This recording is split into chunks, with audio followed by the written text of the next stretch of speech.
네, 안녕하십니까. 디지털 미디어 마케팅 세 번째 시간 AI와 디지털 마케팅 여러분들과 함께 하도록 하겠습니다. 자, 우리는 이때까지 이제 디지털 패러다임으로 변하게 되면서 이 디지털 패러다임에서 새로 주목해야 될 여러 가지 5가지 마케팅 트렌드를 살펴봤어요. 그래서 5가지 마케팅 트렌드가 여러분들이 어떻게 영향을 미치게 될지 살펴보심에 의해서 보시면 좀 느꼈을 건데, 사실 이 가장 이런 마케팅 주도적인 기술들 중에서도 그 AI, 인공지능이 디지털 마케팅에 미치게 될 영향이 제일 크다라고 봅니다. 그래서 제가 디지털 마케팅을, 미래 디지털 마케팅을 이끌 대표적인 기술들을 이렇게 표시를 해놨는데, AI, 챗봇, 머신러닝, 딥러닝, 사물 인터넷, 빅데이터, 클라우드, VR, AR, 음성인식 이렇게 해놨는데요. 하지만 이게 뭐 새로운 시대에서 우리 마케팅 트렌드를 이끌어갈 기술임에도 틀림이 없지만, AI가 가장 주목되는 이유는 다른 기술들보다, 뭐 자동차, 로봇, 챗봇 이런 거보다, 뭐 이런 것들도 뭐가 포함된다? AI가 주요 아이디어인 가운데 일부이거나 전체이거나 AI 기반으로 들어간다는 거죠. 머신러닝, 딥러닝, 사물인터넷, 빅데이터 이런 것들이 전부 다 AI 기반으로, 아니면 AI의 일부이거나 일부 AI가 들어가거나 인공지능이 들어가거나 라는 거죠. 그래서 이게 AI를 중심으로 이루어진 기술의 집합체들이라고 보시면 됩니다. 뭐 VR이나 AR, 소프트웨어 및 하드웨어 기술일 때도 이 성장 가능성이 AI에 비해서는 조금 낮다라는 거죠. AI가 그만큼 마케팅 시장이 가져올 성장 파급력이 엄청나다는 게 여러분들 예측도 많이 하고 있고요. 왜 그런지도 한번 같이 알아보도록 합시다. 왜 그런지 알아보려면 이 AI에 대한 개념부터 알아봐야 되는데, 사실 여러분들이 AI 이런 이야기를 많이 들어봤을 거예요. 그런데 AI라는 이야기를 많이 들어봤는데, 정확하게 AI라고 말하게 되면 어떤 것들을 칭하는지, 어떤 정의들을 말하는지 그게 어려워요, 생각보다. 여러분들이 정확하게 개념이 안 잡혀져 있을 거란 말이죠. 그래서 이 AI에 대한 개념부터 한번 같이 이야기해 보도록 합시다. 쉽게 생각하시면 돼요. AI는 Artificial Intelligence인데 인공지능이에요. 인공지능. 그거의 약자예요. 앞에 짝만 딴 AI고, AI의 개념 같은 게 어렵게 생각하실 필요 없습니다. 기계인데 마치 사람처럼 생각하고, 마치 사람처럼 느끼고, 마치 사람처럼 행동하도록 설계된 알고리즘 체계예요. 그래서 이 존 맥커시라는 교수가 AI라는 말을 제일 먼저 말해서 AI의 아버지라고도 불리고 있어요. 그래서 이 사람이 가장 먼저 사용을 했고, 특히 이 AI 기술이 발전될 거라는 그 컨퍼런스에서 발표를 했었거든요. 그래서 이 AI에 대한 이야기가 되게 많이 나왔었어요. 그래서 그때 사람들이 교수들끼리 모여서 했던 얘기가, 인간 사고 체계에 비슷한 근접한 컴퓨터가 나올 거다. 그래서 어떤 것들을 AI로 구분할 수 있냐라고 이제 물어보니, 이제 인공지능의 진화 부분에서 가장 핵심적인 부분은 학습이다. 학습이라고 말할 수 있다. 라는 거죠. 자, 여기서 말하는 학습은 이거예요. 쉽게 말하면 여러분들이 스스로 특성을 추출해내고 분류하는 시스템을 만드는 거예요. 특성 추출, 스스로 분류, 이런 것들을 할 수 있게 시스템을 만드는 거죠.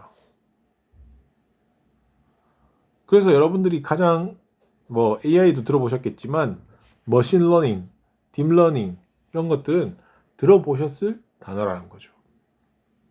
머신러닝이 그 특징을 찾아서 반복되는 패턴을 관찰하고 차이점을 확인하는 거거든요. 그 기술이 머신러닝 기술이에요. 그래서 우리 책에도 이 예가 잘 나와 있는데 수많은 동물들하고 수많은 사람들이 섞인 사진에서 컴퓨터는 이걸 동물하고 사진하고 구분해내는 기능을 가져야 학습해야 되는데 그렇게 생각해 보시면 누가 동물이고 누가 사람인지 특성을 찾겠죠. 그 특성을 찾아서 어떤 특성이 다른지를 확인하게 되는 과정을 거칠 거고 이게 머신러닝 하는 과정이라고 생각하시면 더 쉬울 거예요. 그래서 이 머신러닝을 거쳐가지고 동물과 사람 간의 다른 차이를 알아내는 거죠. 그래서 머신러닝 하려면 뭐가 있어야 되겠어요? 데이터가 있어야 된다는 거죠.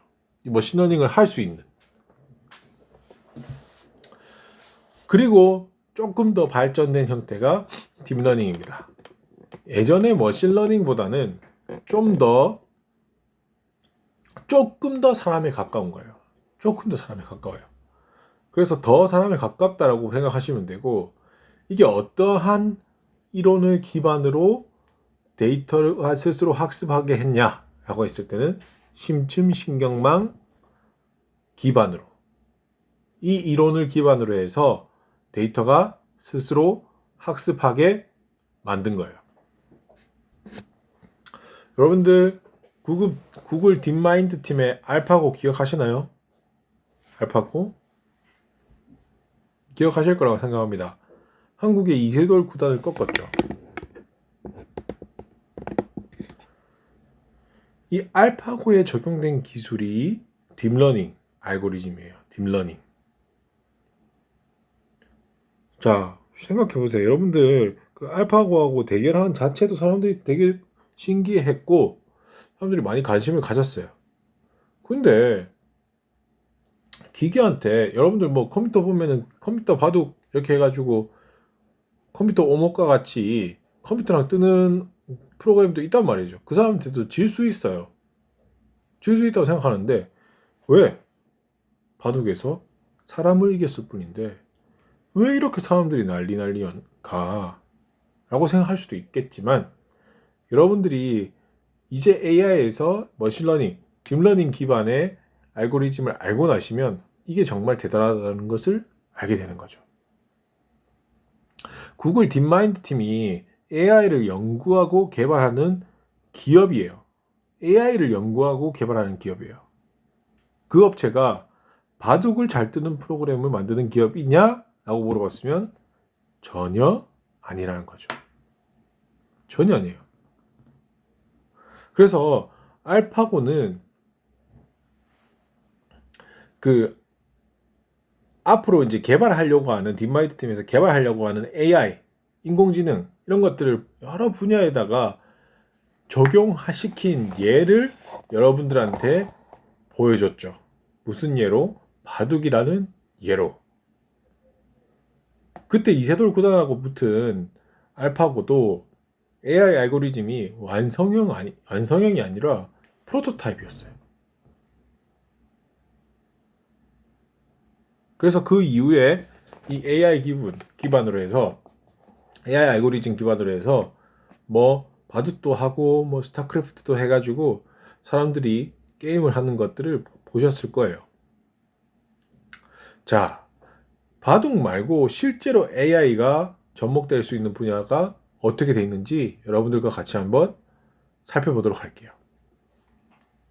가장 유명한 건 IBM의 인공지능인 왓슨이에요. 왓슨. 이 왓슨이라는 인공지능은 2011년에 인간 키즈왕을 꺾은 AI예요. 그래서 그때 이 키즈왕을 꺾고 키즈왕에 등극했고 이제 사람의 그 감정까지 읽어낼 수 있다라고 하거든요. 그래서 그걸 왓슨 톤 애널라이저라고 해서 사람의 감정까지 읽을 수 있는 AI를 IBM에서 만들어낸 거죠. 그래서 IBM은 어떻게 글쓴이의 감정을 읽는지 그 기술도 공개했고 그것에 대해서 AI가 사용됐던 사례로 볼 수 있는 거죠. 사실 어떻게 하는지는 뭐 전부 다 이 머신러닝 기반으로 들어가는 거예요. 어떻게 되냐면 이 기술 IBM 왓슨 톤 애널라이저라는 기술은 컴퓨터가 글을 읽어요. 여러분들이 쓴 글을 쭉 읽고 그거 가지고 어조를 분석해내요. 이런 어조를 가지는 거죠. 그 분석을 해서 인공지능이 그 글을 통해서 글쓴이의 감정, 특징을 구분할 수 있었어요. 구분하게 된 거죠. 분석하게 된 거예요. 그래서 왓슨 톤 애널라이즈는 분석을 세 가지 영역으로 나눠놨는데 첫 번째가 감정적인 톤, 기쁨, 슬픔, 희노애락 기본적으로, 그다음 기대, 놀람, 신뢰, 혐오 이런 것들에 대한 감정적인 톤으로 나누고요. 두 번째는 사회적인 톤이에요. 사회적인 톤. 이게 사회적인 성향을 가진 사람인지, 동정심, 개방적인 태도, 사회적인 성향이 없는 사람인지, 소셜적인 사람이 없는 사람인지 확인하는 거죠. 세 번째로 글쓰기에서 나타나는 특징만을 분석하는 거예요. 자 이렇게 왓슨 톤 애널라이즈는 이렇게 사람들에 대한 감정을 읽을 수 있다고 했어요. 그럼 우리 어디다 쓰겠어요? 왓슨 톤 애널라이저를 SNS 마케팅에다가 활용한다고 생각해 보세요. 그러면 트위터에 트윗하는 그 글들을 왓슨 톤 애널라이저가 분석을 해서 고객 감정만 파악해도 고객 반응이 어떻게 될 거라는 것도 이해할 수 있고 대응도 훨씬 더 빨라질 거란 거죠. 그래서 이 왓슨 톤 애널라이저는 2017년에는 이 왓슨이 탑재된 클라우드 서비스 계획까지 발표했고, 뭐 어조 분석, 성격 진단, 자연어 이해 이런 것들을 서비스화해서 판매하겠다라는 계획을 세웠죠. 여러분들 뭐 스포츠라든지 그런 거 관심 있는 사람들은 아실 거예요. 요즘은 비디오 콘텐츠도 AI가 생성해내고 있죠. 자, 어떤 사례죠? 여러분들 스포츠 하이라이트 보시면 AI가 생성한 스포츠 하이라이트라고 되어 있는 게 있을 거예요. 그런 것들이 이 스포츠 채널에서 활용해가지고 채널의 맥락이라든지 흥미, 박진감 이런 것들을 컨텐츠로 구성해서 해당 비디오를 노출하는 겁니다. 그게 지금 현실이에요.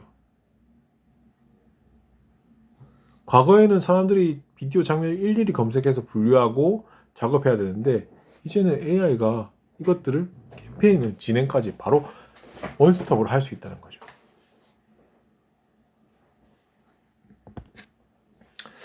이 마케팅 분야에 AI가 진행된 사례, 특히 그 왓슨 AI가 진행된 사례는 또 있어요. 여러분들 아실 만한 브랜드입니다. 노스페이스라고. 아웃도어 브랜드 노스페이스는 이 2015년에 이 플루이다라는 온라인 쇼핑몰 도우미를 선보였어요.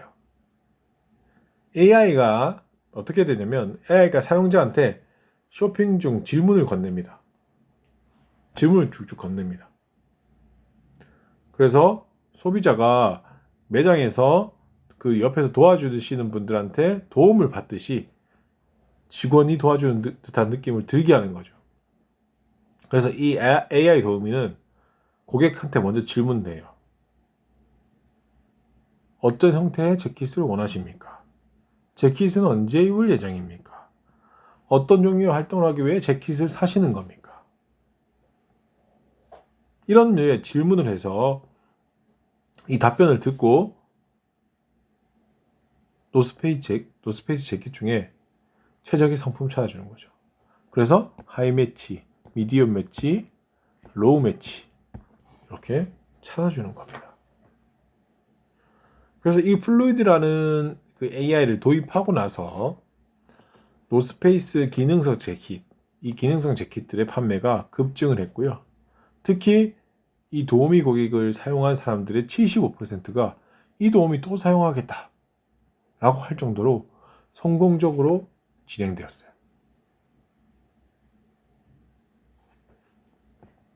네, 사례는 또 있어요. 사례 많습니다. 여기는 미국 온라인 신발 업체인 슈즈닷컴이라는 곳입니다. 슈즈닷컴은 이 AI 기반을 추천하면서 감성인식이라는 AI 소프트웨어를 활용했어요. 그래서 고객이 그 매장에 와서 점원한테 받는 서비스를 똑같이 온라인에서 최대한 받을 수 있게 하는 게 목표였고, 그래서 어떻게 되냐면 고객이 이 검은색의 이 굽을 선택해요. Show me heel. AI는 이 유사한 색의 형태의 신발의 형태를 고객이 마음에 들 때까지 보여줘요. 그리고 고객은 AI의 구두 검색에 필요한 노력을 줄일 수도 있고, AI 때문에. 가장 마음에 드는 신발도 찾아 구매할 수 있다는 거죠. 자, 처음에는 힐 보여달라고 했어요. 그 힐 종류 쫙 보여주고, 아, 나는 이 컬러가 좋대. 그러면 이 컬러 딱 보여주니까, 여기, 예스. 버클이 달렸는데, 버클 달린 게 좋대. 그래서 이렇게 퍼펙트가 나올 때까지, 가능할 때까지 돌리는 겁니다. 이게 슈즈닷컴의 감성인식이라는 AI 소프트웨어를 적용한 사례예요.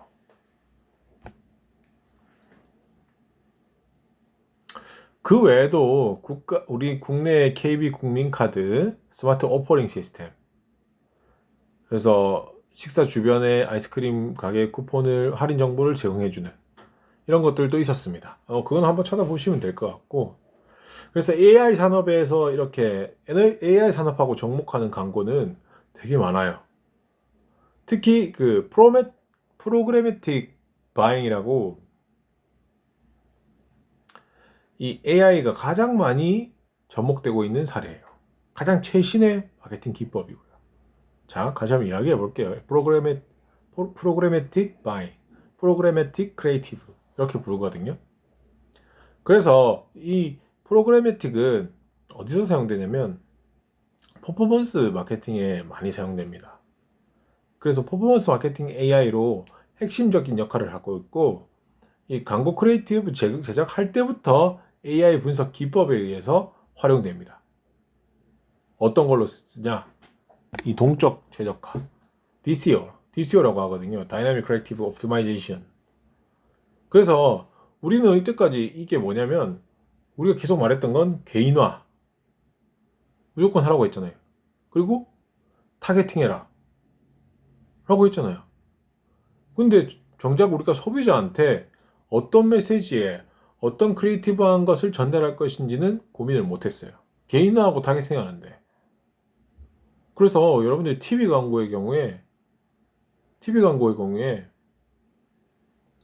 멀티 소재 캠페인, 소재가 하나가 아닌 하나만 경우에는 동일한 크리에이티브로 똑같은 걸로 계속 콘텐츠를 재생시키고 하기시킨다는 거죠. 그나마 또 두세 개 정도 제작해가지고 돌리는 데도 있어요. 근데 이게 두세 개 제작한다고 개인화되고 타겟팅한 소재를 가진 광고냐라고 생각했을 때는 전혀 아니라는 거죠. 그래서 이 DCO가 필요한 거예요. 다이나믹 크리에이티브 오토마이제이션, 프로그래매틱 크리에이티브라고 불리는 이 DCO는 개별 소비자한테 맞춤형 광고 크리에이티브를 만들어내는 거죠.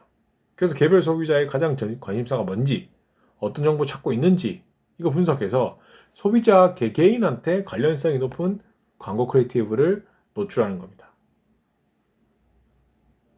쉽게 생각하면 이런 거예요. 연말연시에는 휴일철이니까 연말연시 휴가 때 휴가라면은 휴일 소재로 광고 카피를 넣고, 만약에 구두 구매를 원하는 고객이라면 제품 이미지에 구두가 삽입되고, 그리고 가장 많이 사용되는 콜 투 액션, 지금 구매하세요, 이런 버튼이 들어가 있는 광고가 더 효과가 좋다라고 생각해서 그걸 자동적으로 제작되는 방식일 수도 있고요. 그래서 이렇게 맞춤화된 크리에이티브가 AI를 통해서 일어나는 거죠. Dynamic Creative Optimization, DCO라는 걸 통해서요.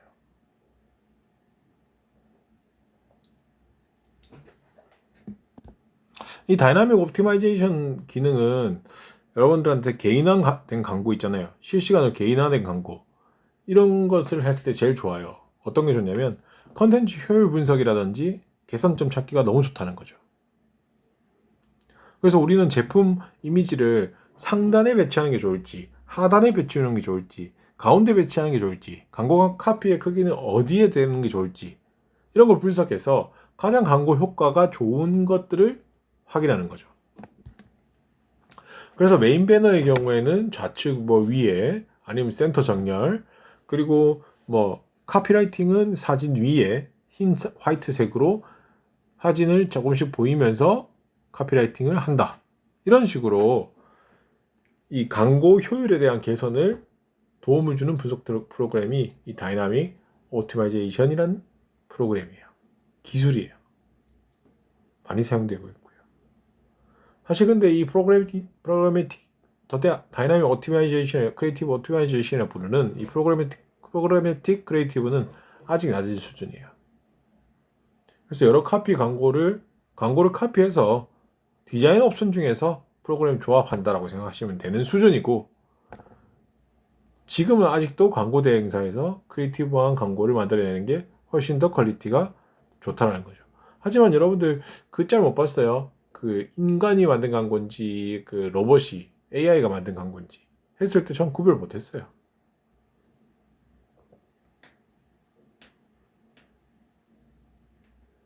그런 상황까지 왔다는 거죠.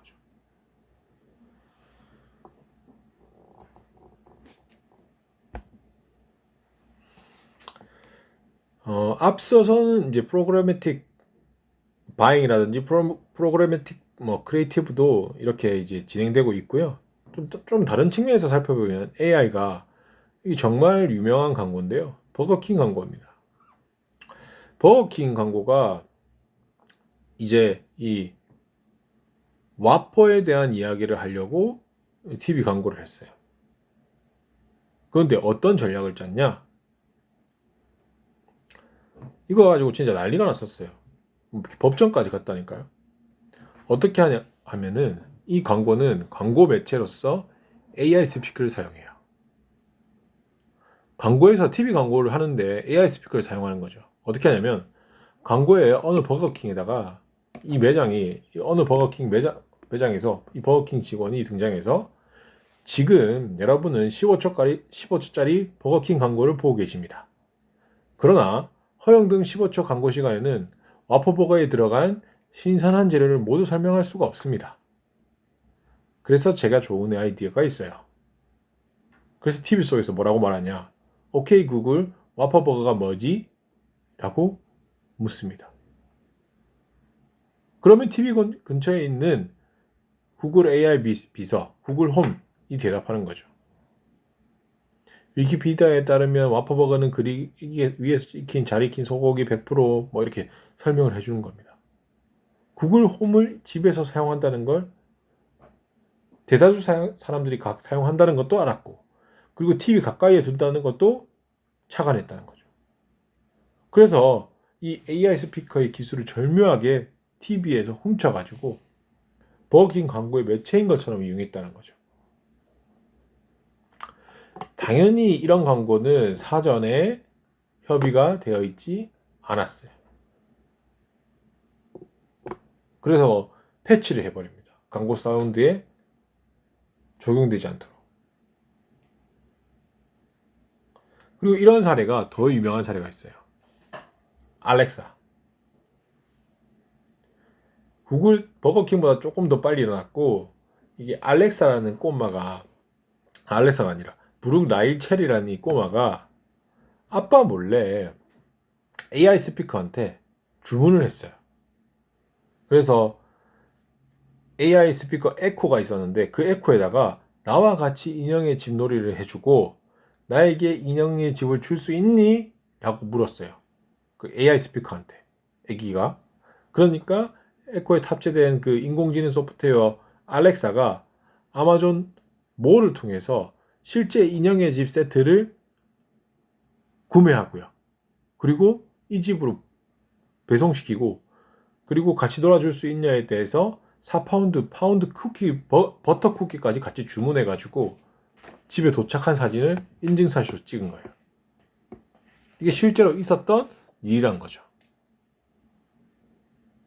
문제는 주문만 한 게 아니라 결제까지 모두 끝났다는 겁니다. 그래서 이걸 가지고 더 큰 사건이 뭐냐면 이걸 이제 방송사들이 이걸 취재하고 그 취재 마지막에 TV 앵커가 이제 뉴스에 내보낸 거예요. 이렇게 뉴스에 내보냈어. 그래서 알렉사에게 인형의 집을 주문해달라니 참 사랑스러운 아이네요. 라고 말했어요.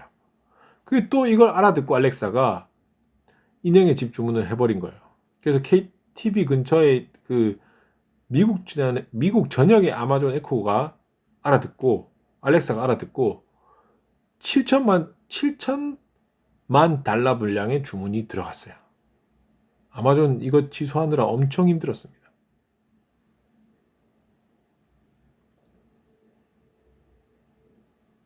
그래서 이러한 사례들을 보셔도 AI는 기업의 선택이 아닌 필수 요소가 돼가고 있고요.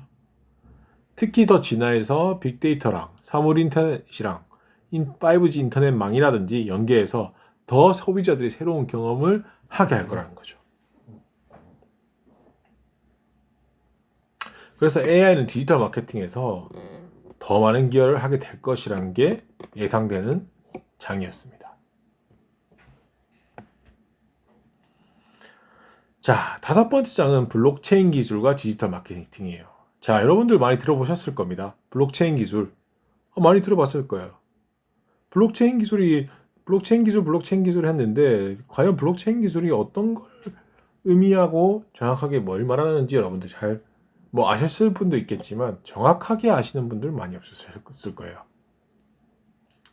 근데 저는 이 미래의 디지털 마케팅이라 하면 이 블록체인 기술이 엄청난 역할을 할 거라고 봅니다.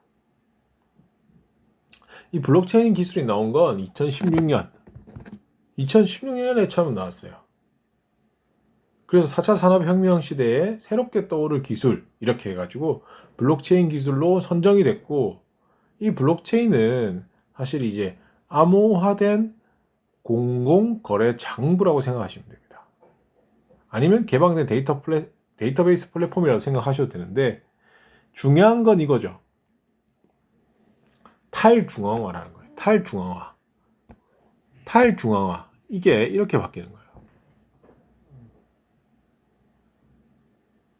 그래서 우리 장부에서는 블록이라는 데이터 저장소 단위에다가 블록이라는 게 블록체인의 블록은 데이터 한 블락이라고 보시면 됩니다. 데이터 저장소의 한 단위.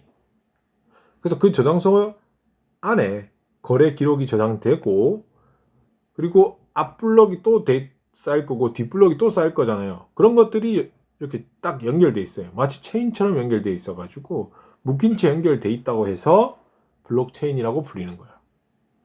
그래서 블록체인을 한마디로 말하면 다양한 종류의 디지털 데이터들이 있는데 이것들에 대한 교환 기록들을 블록에 담아서 연결해 놓은 거라고 생각하시면 됩니다. 그래서 연결해 놓은 것으로만 끝나는 것이 아니라 이 거래 기록에 자신이 참여한 블록체인의 네트워크의 모든 사용자한테 공유돼요. 이 거래 기록은. 그래서 이 해당 거래 기록이 한 번 딱 블록에 입력되면은 불변의 상태라는 거죠. 조작 불가능 상태예요. 그래서 기존의 거래 방식하고 비교해 보시면은 완전 다르다는 거죠. 자, 예전에 우리가 서점에서 신용카드로 책 산다 생각해 보세요. 그럼 비자 카드로 샀어요. 그럼 책 한 권 사고 결제한다. 그러면 이 신용카드 회사인 비자가 내 신용을 보증해서 결제를 이루어졌도록 했기 때문에 중간자 역할을 해준 거죠. 비자가. 내 신용을 인정해 준 거니까.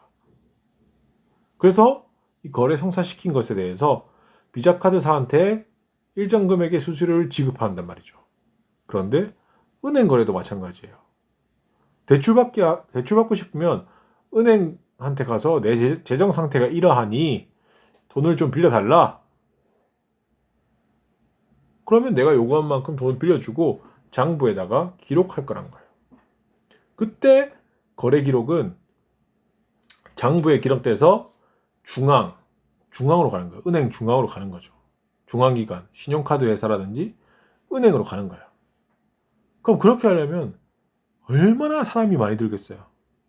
얼마나 데이터가 많이 들겠어요? 얼마나 설비가 많이 들겠어요? 근데 블록체인 플랫폼에서는 이게 전혀 필요 없다는 거죠.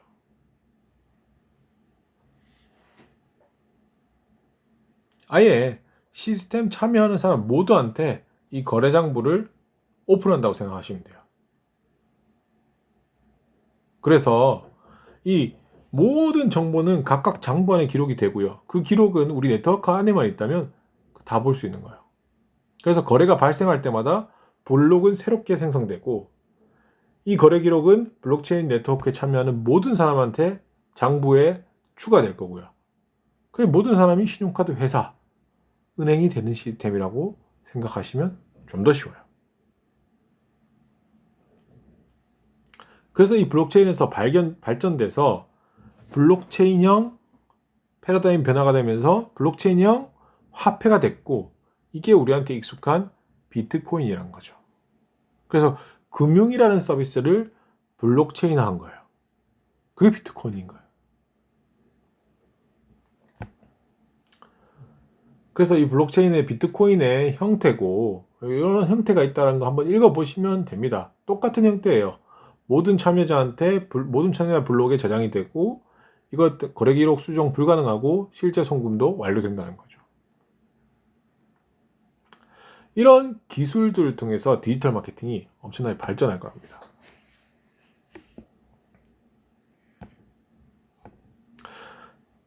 아까 말씀드렸던 프로매틱 바잉 이런 것들이 이제 디지털 광고 시스템에 과거 전통적 매체와는 다르게 이 절차적으로 효율성을 가지게 됐고 그리고 AI 기술까지 들어가게 되면서 이 엄청나게 발전했어요. 그런데 광고 집행의 절차에서는 아직도 복잡하고 비효율적이고 투명성이 없다는 거죠.